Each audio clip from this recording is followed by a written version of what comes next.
Pope Leo XIV looked straight at Karoline Leavitt and said, "Take it off." Everyone froze. Why would the Pope ask a rising American conservative to remove her cross inside the Vatican? What happened next stunned the world. Before diving into the story, comment where you're watching from, and don't forget to subscribe so you won't miss the latest stories. Take it off. The words echoed through the grand, gold-trimmed hall like thunder. The chandeliers above barely swayed, but the tension in the room shifted instantly. All the movement, shuffling feet, camera flashes, whispered translations, came to an abrupt stop. Silence blanketed the chamber. Those 3 words, spoken with deliberate calm, came from none other than Pope Leo XIV, spiritual leader of the Catholic Church and the voice of over 1 billion souls around the globe. His eyes, steady and unwavering, were locked onto one person standing across from him, Karoline Leavitt, a rising conservative star in American politics and a former White House staffer under President Donald Trump. She stood tall, poised, and proud, not in defiance, but with the composure of someone who had walked into that ornate room with deep respect and a steady heart. Around her neck hung a simple silver cross, gleaming subtly beneath the soft light. And yet, it was that very cross that had caught the Pope's attention. And it was because of that cross that he had just uttered the now infamous command, "Take it off." A meeting of titans, spirit and state. To understand the shock, you need to understand the setting. The Apostolic Palace, the very heart of Vatican City, was hosting a rare private assembly between Pope Leo XIV and a group of XIV, hand-picked young political leaders from around the world. Each was chosen for their influence, their future potential, and the impact they were already having on culture and society. Karoline Leavitt had earned her place among them. A bold communicator, deeply committed to her Christian roots, and unafraid to speak about God in public spaces, Karoline wasn't just there as a politician. She was there as a person of conviction. So when she approached the Pope, bowed respectfully, and began to greet him, no one expected what would happen next. Shock and silence in the Vatican as Karoline stood before the Pope, her hands gently folded and her voice steady. Pope Leo's gaze drifted slightly downward. He noticed the silver, cross resting just below her collarbone. Without raising his voice, without scolding or smiling, he simply said, "Take it off." Those who were there, cardinals, aides, translators, journalists, described the moment as frozen in time. Eyes widened, mouths parted slightly. One photographer lowered his camera, stunned. Even a few bishops exchanged puzzled glances. Did the Pope really just say that? To remove a cross, in the Vatican no less, was unthinkable. Had he misunderstood something? Was he trying to make a symbolic point? Or worse, was this a veiled criticism of Karoline's outspoken, unapologetic Christian faith? The tension became unbearable.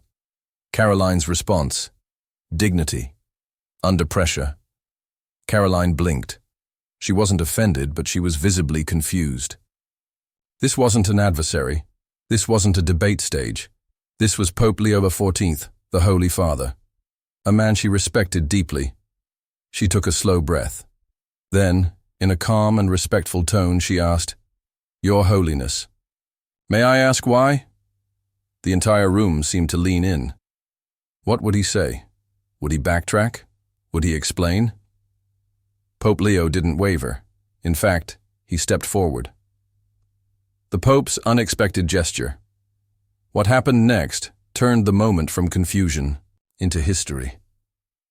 The Pope gently raised his hand, not in anger, but with a surprising tenderness.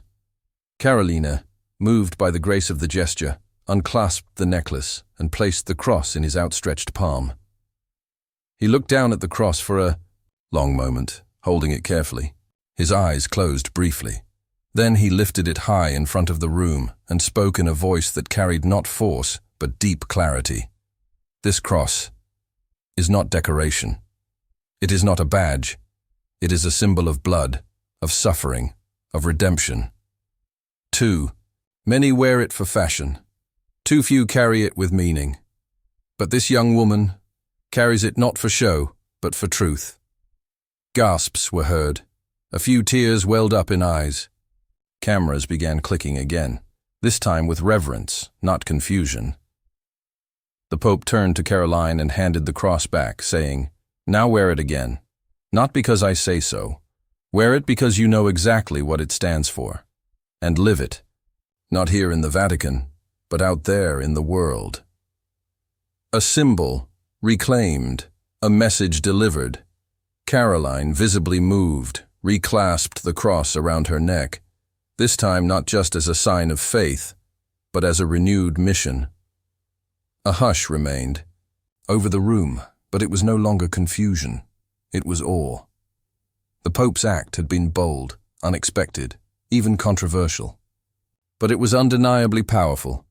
He had taken what seemed like a criticism, a moment of tension, and turned it into a deeply human, deeply spiritual lesson about faith, identity, and truth in a world obsessed with appearance. History was watching little. Did anyone know the cameras in that hall had captured every second, and within hours the clip would be shared across every major platform, from Twitter to TikTok, YouTube to Instagram. The phrase "take it off" began trending, but so did the follow-up, "Now wear it again." And with those words, Pope Leo XIV had done something that few world leaders have achieved in a single sentence. He had stunned the world and reminded us all what it means to believe. A visit of faith, a shock of silence. Karoline Leavitt at the Vatican. At just 27 years old, Karoline Leavitt had already made her mark on American politics. With her bold conservative views, clear communication style, and unapologetic commitment to her Christian faith, she had become a rising star in a generation often criticized for lacking moral conviction. She wasn't a political celebrity chasing headlines. She was a woman of substance, raised in a faith-filled home, grounded in the Bible, and shaped by small-town values.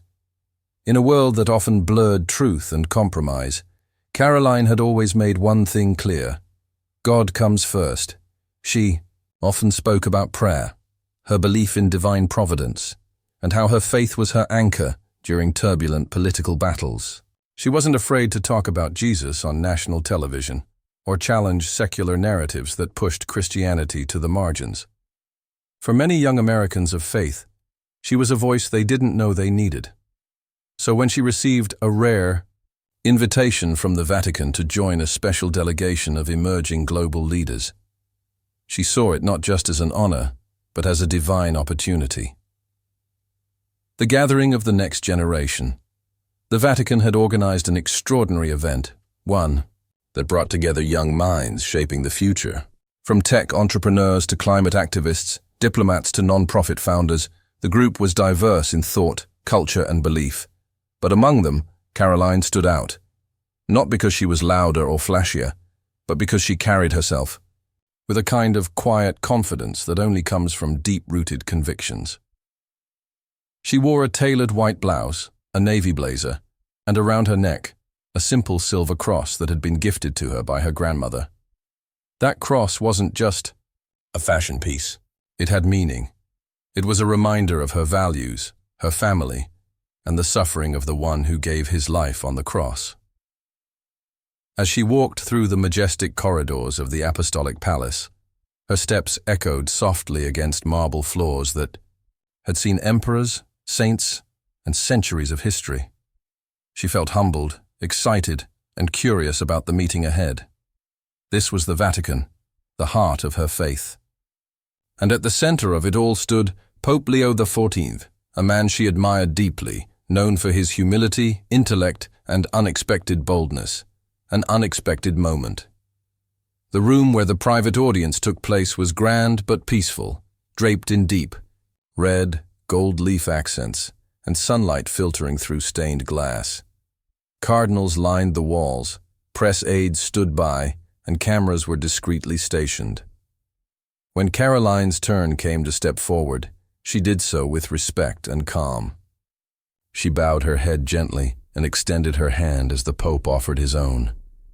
But something changed in the air. As the Pope's eyes settled on the silver cross around her neck, his expression became unreadable. Not harsh, not soft, but deeply contemplative. And then quietly but firmly he said, "Take it off." The words seemed to slice through the ceremony like a blade through silk. A hushed gasp could be heard from the corner. One cardinal shifted uncomfortably. A few aides instinctively reached for their phones, wondering if this was about to become a media firestorm. Karoline's face didn't show offense, but it did show surprise. This wasn't expected. She hadn't done anything wrong, and she was in the most sacred place she'd ever visited, being told to remove a symbol of her faith. It felt in that split second deeply personal. Uncertainty in the room, you could feel the confusion ripple through the chamber. Whispers bubbled up in different languages. One young delegate, a human rights activist from Europe, leaned toward a translator for clarity. A Vatican aide stared straight ahead, almost willing himself not to react. Even the cameras seemed to hesitate, unsure whether to zoom in or wait for the fallout. What did it mean? Was the Pope denouncing religious symbolism? Was he criticizing Western Christianity? Or was there a deeper message unfolding, one only he understood? Karoline, for her part, kept her composure. But inside, questions raced. Why me? Why now? And in front of the world's eyes. In politics, she had faced fierce opposition. But this was something else. This wasn't a social media debate or a news segment. This was sacred ground, and the man who led the church she loved had just asked her to remove the most meaningful object she wore. The calm before the revelation, Karoline did what few might have had the grace to do. She didn't panic. She didn't push back. Instead, she met the Pope's gaze and asked in a calm, respectful tone, "Your Holiness, may I ask why?" And that's when the silence shifted again, this time to anticipation. Something in the Pope's posture softened. He stepped forward, slowly, almost reverently. His hands, aged and worn from decades of service, lifted in a gesture of peace. That moment, it became clear. This wasn't a rebuke. This was a lesson, and what he was about to do next would not just restore the meaning of the cross Karoline wore. It would shake the entire world. The room was still thick with tension, eyes darted. A few breaths were held. Even the sound of the ticking clock on the far wall seemed louder in the silence. Karoline Leavitt, only 27, stood motionless. Her face was composed, but her eyes reflected the confusion and weight of the moment. The silver cross that had always rested proudly around her neck was now resting in her palm, removed at the request of the most powerful religious figure on earth. The Pope's words, "Take it off," still echoed in everyone's minds. But now came the question that broke the silence, soft but sincere. "Your Holiness, why?" There was no accusation in her voice, no anger, just genuine confusion and respect. It was the kind of question not asked in protest, but in search of understanding. A sacred pause. Pope Leo XIV took a long, slow breath. Then, without a word, he stepped toward Karoline, his white robe gliding gently across the marble floor. His face was calm, yet focused. There was no hint of rebuke, only something deeper, as if he was preparing to share a truth that had waited a long time to be spoken. With surprising gentleness, the Pope reached forward, and Karoline opened her hand. The small silver cross, now cradled between her fingers, glinted in the light as she offered it up to him. He took it, carefully, reverently. Then slowly, he lifted it high, letting the simple cross catch the light in front of the gathered room. The room, which had been frozen in uncertainty, now leaned in. The message, more than a symbol, then Pope Leo XIV spoke, clearly, firmly, and with a gravity that filled every corner of the chamber. This cross is not jewelry. It is not an accessory. It is a symbol of sacrifice, of courage, of truth. He paused, letting each word land. Too many wear it without understanding its weight. Too many display it, but do not live it. His voice never rose. It didn't have to. The authority in his tone came not from volume, but from conviction. Then he turned toward Karoline, locking eyes with the young woman who had become, in that instant, the focal point of a lesson meant for millions. But you, he said, raising the cross ever so slightly, you carry it with conviction. At that moment, the mood in the room transformed. What had begun as shock was now admiration. The cross, which seconds ago had been removed with uncertainty, was now elevated before the world, not as a fashion item, but as a calling. Room that breathed again for the first time in several minutes. The audience exhaled. Some bowed their heads. Others wiped at their eyes. A few aides who had been nervously holding their devices lowered them, realizing that this wasn't a moment of scandal. It was a moment of sacred significance. What had at first seemed like a personal rebuke was now clearly something else entirely. It was a message, not just to Karoline Leavitt, but to every believer watching, and even to those who didn't yet believe. The Pope's final words. Still holding the cross, Pope Leo XIV turned slightly, giving the room a final glance. Then he stepped back toward Karoline and extended his hand. Again. As she reached forward to receive the cross, he looked at her and said, "Now, wear it again. Not because you should, but because you know why you do." Karoline took the cross, her eyes now filled with more than confusion. They held awe, respect, and a deeper understanding. She gently reclasped it around her neck. No applause followed. No shouting, just stillness, and a quiet reverence that seemed to settle over everyone present. A declaration, not a humiliation. This wasn't a rebuke. This wasn't a lesson in shame. This was a declaration, a challenge to live with greater intention. It was a reminder that faith isn't about appearance or performance or convenience. It's about meaning, sacrifice, living truthfully in a world that often values comfort over conviction. For Karoline, this was more than a personal turning point. It was a moment of global witness. Her posture, her grace under pressure, and her willingness to ask why instead of react defensively, all of it pointed to someone who understood the weight of what she wore. And now, more than ever, the responsibility of carrying it. The world was watching, and indeed the world was watching. Within hours, the footage from the private audience began to leak across social media platforms. The headlines exploded. Pope tells conservative leader to remove her cross, then surprises everyone. A Vatican moment that changed the internet's mind. Wear it again, the 4 words that broke the internet. The video clip of Karoline asking, "Your Holiness, why?" And the Pope's response was shared millions of times. People weren't debating it, they were being moved by it. Even critics found themselves pausing to reflect. Because in an age of sound bites and shallow gestures, here was a moment that felt real, human, holy. More than a moment. A movement? Back. Home, churches shared the story during sermons. Youth groups discussed it. Talk shows, podcasts, and YouTubers across the spectrum weighed in. For many young Christians, it was a wake-up call. What are you wearing? And more importantly, why? The cross became more than a necklace again. It became a challenge, a mission, a daily call to walk with intention, not just identity. Final reflection as Karoline exited the Apostolic Palace. She did so not just as a guest of the Vatican, but as someone who had become part of something much bigger. The encounter with Pope Leo XIV hadn't just shaken her. It had shaken the world.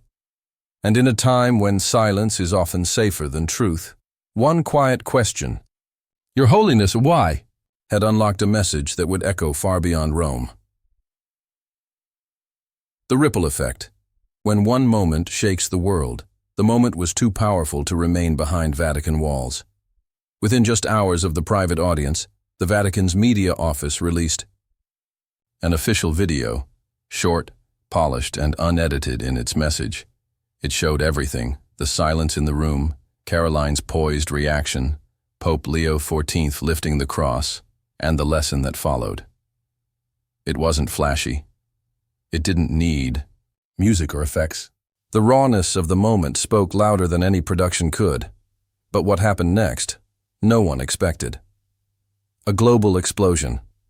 By noon, the video had made its way to social media platforms across the globe. Twitter, now called X, Instagram, YouTube, Shorts, TikTok. Within minutes, clips began to flood timelines. One clip in particular went viral, just 7 seconds long. The Pope, gazing at Karoline, saying, "Take it off, now wear it again, because you know why." That was it. And yet, it carried more weight than most speeches delivered in an hour. Hashtags began to explode. The Take It Off Challenge. True Faith. Wear it again. Pope Leo XIV. Karoline Leavitt Young. People around the world started posting their own videos, holding up crosses, then putting them on again with a caption. Not just jewelry, its purpose. It became a movement in real time, a message. Across divides, what shocked even seasoned political commentators and media analysts was that this moment crossed the usual dividing lines. News anchors from conservative and liberal networks both covered it, and both praised it. Faith leaders of multiple denominations issued statements applauding the Pope's delivery. Influencers who hadn't posted about religion in years, or ever, weighed in. Some of the headlines included, Pope Leo XIV delivers a masterclass in symbolism, CNN, when the cross meant something again, Fox News, a quiet moment that spoke volumes, BBC, the internet agrees. This was leadership. The Guardian. Even atheists and religious skeptics commented on the clarity and weight of the message. They didn't have to agree with the theology to recognize the integrity behind it. Karoline Leavitt breaks. Her silence. Later that evening, as the world continued to buzz, Karoline Leavitt broke her silence with a simple tweet. I've never been more challenged or more honored. Thank you, Pope Leo XIV, for reminding me what the cross truly means. I wear it now with new strength. Her post was retweeted over 1.2 million times in 24 hours.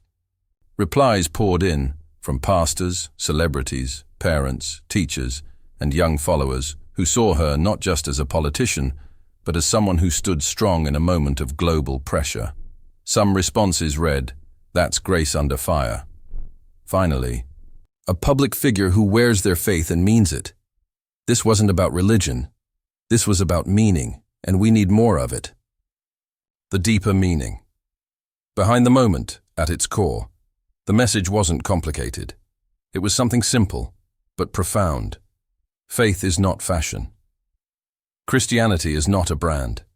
The cross is not a charm. It's a lifestyle, one marked by humility, service, courage, and truth. Pope Leo XIV didn't shame Karoline. He didn't accuse her of superficiality. Instead, he used the moment to shine a light on a global spiritual crisis, the dilution of sacred things into symbols without substance. And his message wasn't aimed only at Karoline.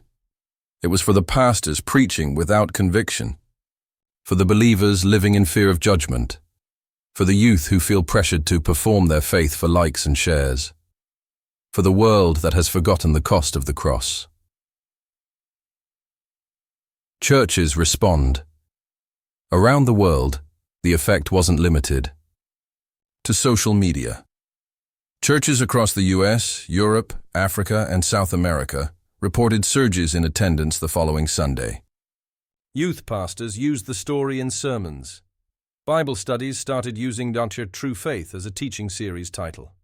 Catholic and Protestant leaders issued joint statements calling the Pope's act a moment of Christian clarity. In one viral sermon clip, a pastor in Dallas said, "What Pope Leo did wasn't about power. It was about posture. It reminded us that before the throne of God, no one wears the cross lightly." Another church posted a billboard that read, "Wearing the cross is easy. Carrying it, that's where faith begins." More than a viral moment, a cultural shift. Of course, like all viral moments, the online buzz eventually slowed, but something had changed. The conversation around authentic faith was no longer confined to church pews and religious corners of the internet. It had entered the mainstream. People began questioning what other symbols they had treated casually. Others talked about how they had once worn crosses without ever considering their meaning. And many started to explore, or return to, their faith. Karoline Leavitt became a sort of unexpected symbol herself, not because she said something brilliant, but because she listened, asked why, and responded with humility. Final reflections. In a world where influencers often shout to be heard, it was a quiet exchange between a young woman and an aging pope that stirred the soul of a generation. The lesson wasn't flashy. It wasn't even original, but it was true. And truth, especially in today's world, is revolutionary. Millions of people saw a moment where the cross, so often diluted or dismissed, was lifted high and honored again, not with glitter, but with gravity, and the echo of Pope Leo's words still remains. Now wear it again, not because you should, but because you know why you do. The awakening, what the world remembered, after one moment, since that extraordinary encounter between Pope Leo XIV and Karoline Leavitt, something remarkable has been happening across the world, not just online, but in real life, in homes, churches, schools, and communities. It started with a ripple, and now it's becoming a wave. Churches see a shift in. Cities large and small, churches have reported a noticeable increase in attendance. And this time, it's not because of a holiday or a campaign. It's because people are searching for something real. Pastors have spoken about an unexpected surge in visitors, many of them young, saying they just wanted to understand what the cross really means. In some churches, people gathered in midweek services just to discuss the video. In others, the moment between the Pope and Karoline became part of Sunday sermons, youth programs, and online devotionals. One youth leader in Chicago shared, "We showed the video and didn't even need to say much. The room was silent. Then," one of our students said, "I think I've been wearing the cross for looks, but now I want to wear it for love." That's the kind of shift happening, not in loud declarations, but in quiet conviction. Classrooms, cafeterias, and conversations in schools, especially faith-based ones. The moment has taken on a life of its own. Teachers have begun using the event to spark discussions on symbolism, belief, courage, and even social media's influence on identity. Students have written essays, created artwork, and hosted group debates about the difference between appearance and authenticity. In lunchrooms and group chats, students are asking questions that weren't being asked a few weeks ago. Why do I wear this necklace? What do I actually believe? Am I living what I say I stand for? And in an age where young people are often accused of apathy, this moment sparked something very different. Introspection, reflection, renewal. The Pope speaks again. After days of silence and reflection, Pope Leo XIV addressed the world in a short video message released by the Vatican. His words were direct and once again powerful. In an age of confusion, we must strip away appearance and return to truth. Symbols are not decoration. They must point to something deeper, to who we are and what we are willing to stand for. Faith is not a costume. It is not worn. It is lived. He didn't mention Karoline by name. He didn't need to. Everyone knew what he was referring to. And once again, the internet lit up, not with outrage, but with agreement. His message cut through the noise of headlines and hashtags and brought the conversation back to the heart of belief. Karoline's continued response, Karoline Leavitt, for her part, has continued to speak with humility and clarity in the days since. In a series of interviews and social media posts, she said the same thing again and again. It wasn't about me. It wasn't about politics. It was about waking up, about remembering what matters and why.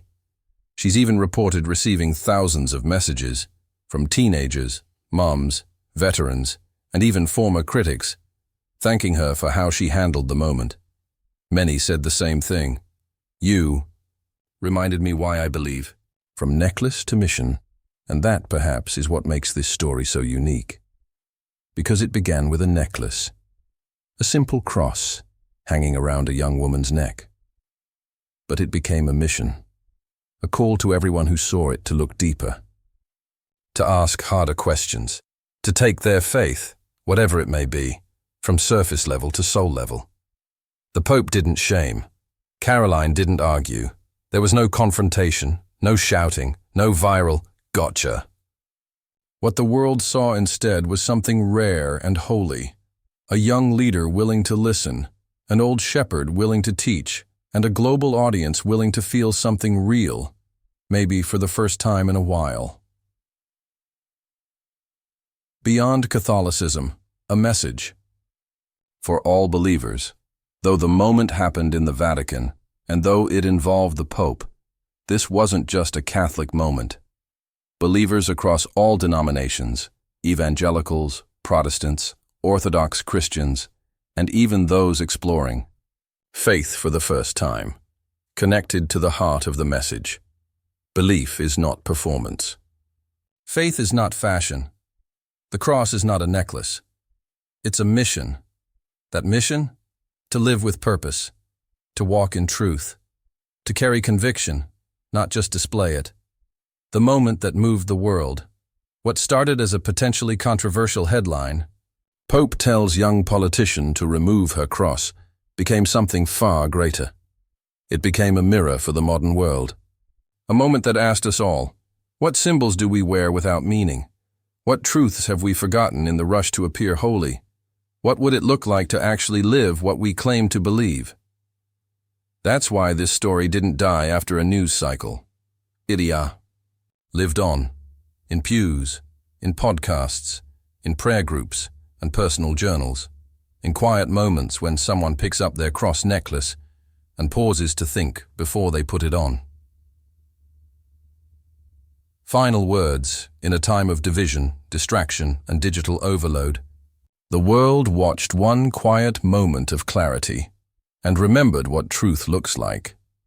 The cross, once seen as a mere religious token, was lifted up again as a reminder of everything it represents: sacrifice, courage, humility, love, and truth. And in that moment, one thing became certain: the cross is not about being seen. It's about standing for something, even when no one's watching. So what started as a seemingly harsh command turned out to be a moment of powerful truth. Pope Leo XIV didn't ask Karoline to remove her cross out of disrespect. He did it to show the world something we all needed to remember: that our beliefs should not be worn lightly. That conviction is more than appearance. And that faith, when truly understood, will always speak louder than words. What do you think? Was this a bold move by the Pope, or too far? Would you have taken off the cross in that moment? Let us know in the comments below. If this story moved you, hit the like button, subscribe, and ring the bell for more powerful stories that shake the world. Until next time, stay strong, stay grounded, and carry your truth with you.